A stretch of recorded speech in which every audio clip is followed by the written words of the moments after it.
ശബരിമല സ്വർണ്ണക്കൊള്ള കേസിൽ ദേവസ്വം മുൻ പ്രസിഡന്റ് എ പത്മകുമാറിന്റെ ജാമ്യ ഹർജി തള്ളി. ദ്വാരപാലക ശില്പങ്ങളുടെ കേസിലാണ് കോടതി നടപടി. കൊല്ലം വിജിലൻസ് കോടതിയാണ് ജാമ്യ ഹർജി തള്ളിയത്. സ്വർണ്ണക്കൊള്ള കേസിൽ മുഖ്യപ്രതി ഉണ്ണികൃഷ്ണൻ പോറ്റിയെയും മുരാരി ബാബുവിനെയും വീണ്ടും റിമാൻഡ് ചെയ്തു. കേസിൽ ഉണ്ണികൃഷ്ണൻ പോറ്റി വീണ്ടും ജാമ്യ ഹർജി നൽകി. 2 കേസുകളിലും നൽകിയ ജാമ്യ ഹർജി ഈ മാസം 14-നാണ് പരിഗണിക്കുന്നത്. ലിജോ റോളൻസ് കൂടുതൽ വിവരങ്ങളുമായി കൊല്ലത്ത് നിന്ന്. ലിജോ, എന്താണ് ഇന്നത്തെ കോടതി നടപടികളുടെ വിവരങ്ങൾ?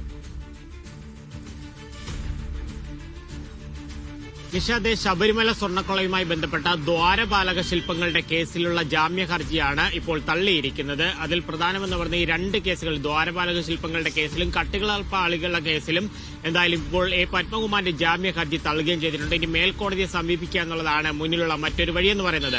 ഇതിൽ പ്രധാനമായിട്ടുള്ള ഒരു കാര്യം, പ്രതിഭാഗം വാദിച്ചത് ഇങ്ങനെയായിരുന്നു: 2ാമത്തെ കേസിൽ അറസ്റ്റിലാകുന്ന സമയത്ത് പാലിക്കേണ്ട നടപടിക്രമങ്ങൾ കൃത്യമായി പാലിച്ചിട്ടില്ല എന്നുള്ളൊരു കാര്യമായിരുന്നു ഉയർത്തിക്കാട്ടിയത്. പ്രായവും മറ്റു കാര്യങ്ങളുമൊക്കെ പരിഗണിക്കണം എന്നുള്ള ഒരു കാര്യം കൂടെ ഉന്നയിക്കുകയും ചെയ്തിട്ടുണ്ടായിരുന്നു. എന്നാൽ പ്രോസിക്യൂഷൻ ഇത് അംഗീകരിച്ചില്ല. പ്രത്യേക അന്വേഷണ സംഘം പറഞ്ഞ കാര്യങ്ങൾ ഇതായിരുന്നു: ഒരു പ്രതി ഒരു കേസിൽ നിലവിൽ അറസ്റ്റിലാണ്, 2ാമത്തെ കേസിലും കോടതിയിലെത്തി അത്തരത്തിൽ അറസ്റ്റ് രേഖപ്പെടുത്തുന്ന സമയത്ത് പാലിക്കേണ്ടുന്ന എല്ലാ കാര്യങ്ങളും പാലിച്ചിട്ടുണ്ട് എന്നുള്ളൊരു കാര്യം തന്നെയാണ് എന്തായാലും പറഞ്ഞിട്ടുള്ളത്. ആ കാര്യങ്ങളുമായി എന്തായാലും കോടതി അത് അംഗീകരിക്കുകയും ചെയ്തിട്ടുണ്ട്.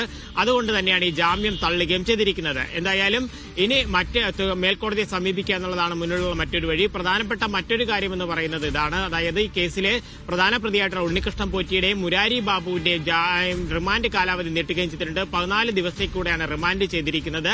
മുരാരി ബാബുവിന്റെയൊക്കെ ജാമ്യ ഹർജി നേരത്തെ തള്ളുകയും ചെയ്തിട്ടുണ്ട്. ഉണ്ണികൃഷ്ണൻ പോറ്റി സമർപ്പിച്ച ജാമ്യ, അതായത് 2ാമത് വീണ്ടും സമർപ്പിച്ച ജാമ്യ ഹർജിയിൽ 14-ാം തീയതി കോടതി വാദം കേൾക്കും.